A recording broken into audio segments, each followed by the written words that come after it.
change the authority. But trust me, over time, it's going to save you a whole lot of headaches. You get. So being assertive simply means standing up for yourself and your needs while respecting others and their needs too. In the simplest thing, that is what being assertive means. And it involves clear communication, expressing your feelings, your thoughts, your needs clearly, respectfully, and directly. There's a difference between being assertive, being passive, and being aggressive. I think we'll come across it as we proceed. But you need to communicate your feelings, express yourself, express your thoughts, express your needs clearly, respectfully. You don't need to raise your voice, you don't need to shout, you don't need to act somehow to communicate your message. You have to communicate clearly in a simple, clear language. I don't want to do this. Straight up, no over explaining anything, right? It also involves boundary setting, establishing and maintaining healthy limits. State clearly what you can take and what you cannot take, especially if it's not going to affect the next person negatively. Like, let your no be no. Don't feel guilty for saying no. Tell them this is how far I can go and this is what I cannot take, as long as you're okay with it, as long as you're comfortable with it. It's not being selfish. It's looking out for yourself, taking care of yourself, considering your mental health. That is what it means. It has nothing to do with you trying to make another person feel somehow. It's not your business, right? You think about yourself first. It also involves confidence. You need to believe in yourself and your self-worth for you to be able to be assertive. Trust me, if you're struggling with low self-esteem, you also struggle with this, because what's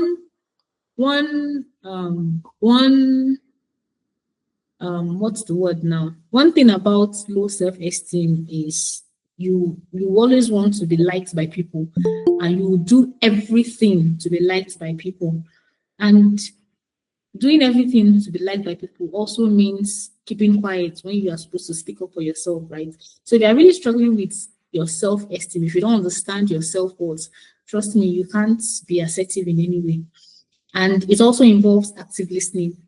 Paying attention to others while expressing yourself is very crucial. Like I said earlier, you don't need to shout, you don't need to make noise, you don't need to talk down on other people, you don't need to talk over them, right? So it's all about finding a balance between being passive and aggressive, instead of being direct, respectful, and confident. So what are the key aspects of an assertive behavior? Using I statements, right? You don't need to play the victim card for you to show that you're assertive. You don't need to do, oh, you people don't listen to me, you people don't hear me talk in this place, nobody wants to know what I'm thinking. No, you don't need to do that.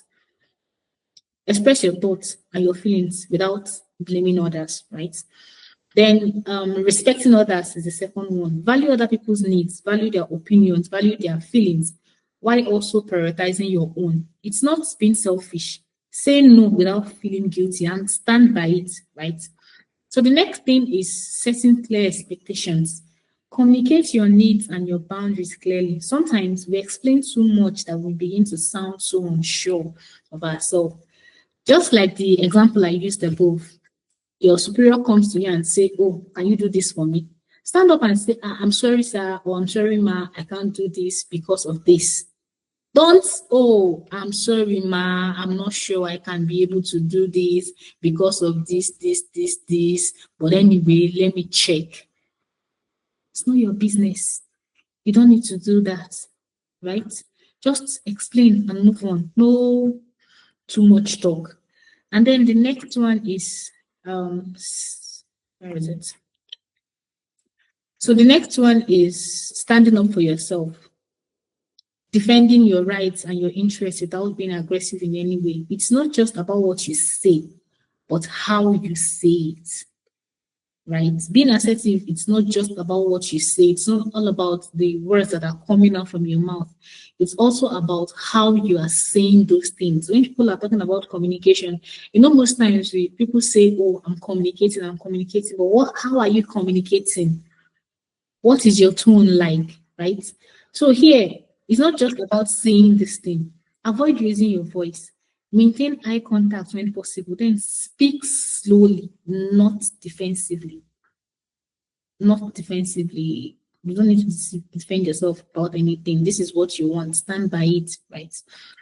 By being assertive, you can improve relationships, increase your confidence. Okay, let's talk about improving relationships now first. I feel when you are assertive, when you stand by what you want and everybody around you know that this is this person. You know, sometimes we often hear people say, oh, this person is a no-nonsense person. Why do you think people use those kind of words for them? No-nonsense person. It's because this person knows when to stand up for themselves. This person doesn't just tolerate people walking over him or her, right? And over time, you get to see that this person has relationships that is making sense. People that are with this person are people that understand this person's value, not people that are with you because it feels like you are easy to be walked over, right? It feels like you are a yes ma, yes sir kind of person. It feels like, oh, this person is easy to deal with. So, because if you are this easy to deal with person, you are going to attract a lot of people that think, oh, let me go to this person. This person can always do this. You are the one that picks up that job that nobody wants to do in the office. You are the one that goes to those places nobody wants to go to, right? And it doesn't mean people that are speaking to you or people that are claiming to be in that sort of relationship with you really cares about you. No, they care just what you can do for them at that moment. So being assertive can help you have meaningful relationships, right? It also helps to increase your confidence. And things on I don't think I need to explain much about it. It helps you achieve your goals and earn your respect without kissing ass. And then it helps you to protect your mental health. I think this is very easy for us to understand. So, self evaluation, how assertive are you? The self evaluation, how assertive are you? You need to answer these questions honestly to discover your default communication style. But before we enter this question, I want to tell us a very short story. This boss that I don't know what is wrong with him. He's a man. I don't know what is wrong with him, but I believe he has anger issues and then he doesn't know how to communicate. So anytime this man wants to talk, especially when he's angry, he would not be raising his voice and be shouting at me. He did it once, did it twice. I'm like, what is going on? And then I noticed that when he's speaking to guys, he never does something like that to them. You know, he's like respectful, he talks to them calmly, even when he's angry, you know. But when it comes to me, he's very quick to like raise his voice and shout. I'm like, ah, he did it once, did it twice, did it the third time. I know that this is not going to stop. And because whenever he does that, I'll just keep quiet and be listening to him and be watching him. By the time he's not displaying, he will calm down. But that day, he shouted, talked, and why would he be shouting at me? It's not like I did anything wrong. He asked me a question. I was trying to explain, maybe because of language barrier or something. I don't know. Shouting. I didn't say anything that day when he was done. And this was in front of people, like another of my boss. That was him trying to like tell me to calm down. I shouldn't get angry and all. So he shouted that he walked out of me. I said, okay. I didn't say anything. After that, the other boss left. It was just in the office. I went to meet him in the office. I shut the door.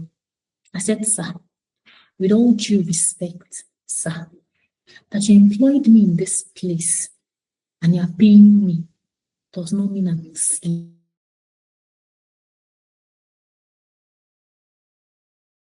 It's time you raise your voice here in this office to shout at me for a miscommunication between us.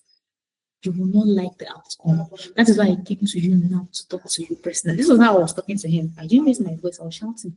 But then my voice was firm. It was like, I don't care how much you feel you're paying me in this place.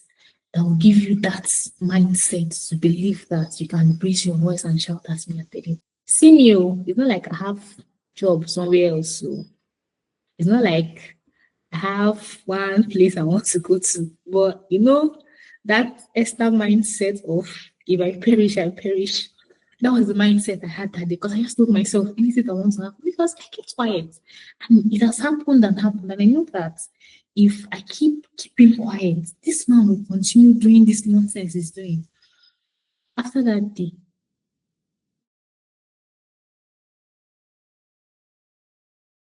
using his voice at me anymore. Like, if you want to talk, he talks. And understand ourselves now.